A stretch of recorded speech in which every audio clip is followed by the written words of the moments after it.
एक गांव में कर्म सिंह नाम के एक व्यक्ति रहते थे। गांव वाले उन्हें चौधरी जी कहकर बुलाते थे, क्योंकि वे थोड़े खाते पीते घर से थे, लेकिन उनमें अक्ल की थोड़ी कमी थी। वे अक्सर दिखावे के चक्कर में अपना नुकसान कर बैठते थे।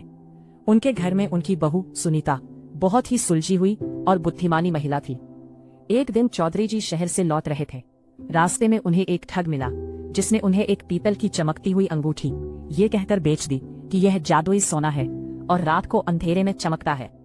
चौधरी जी ने अपनी गाढ़े पसीने की कमाई 2 गायों की कीमत उस अंगूठी पर लुटा दी। घर आने पर उन्होंने शान से सबको बुलाया और कहा, देखो मैं आज खानदानी जेवर लाया हूँ, अब से हमारे घर की गरीबी दूर हो जाएगी। सुनीता ने जैसे ही अंगूठी देखी, वह समझ गई कि ससुर जी ठगे गए हैं। वह पीतल का एक मामूली टुकड़ा था। अगर वह सीधे कहती कि आप मूर्ख बन गए हैं, तो चौधरी जी अपनी बेइज्जती मानकर गुस्सा हो जाते। उसने बड़े प्यार से कहा, पिताजी अंगूठी तो बहुत सुंदर है, पर क्या आपको पता है, ऐसे जादुई सोने को अगर सीखे हाथ में पहन लिया जाए तो घर की लक्ष्मी रूठ जाती है। इसे पहले 7 दिनों तक गंगाजल और मिट्टी में दबाकर शुद्ध करना पड़ता है, तभी इसका असर शुरू होता है। चौधरी जी मान गए और अंगूठी सुनीता को दे दी। कुछ दिन बाद गांव में पंचायत बैठी। चौधरी जी को अपनी शान दिखाने की आदत थी। उन्होंने सोचा कि वे वही अंगूठी पहनकर पंचायत में जाएंगे।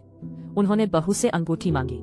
सुनीता जानती थी कि अगर आज वह अंगूठी पहनकर बाहर गए तो गांव के जौहरी उनकी पोल खोल देंगे और पूरे गांव में उनका मजाक बनेगा।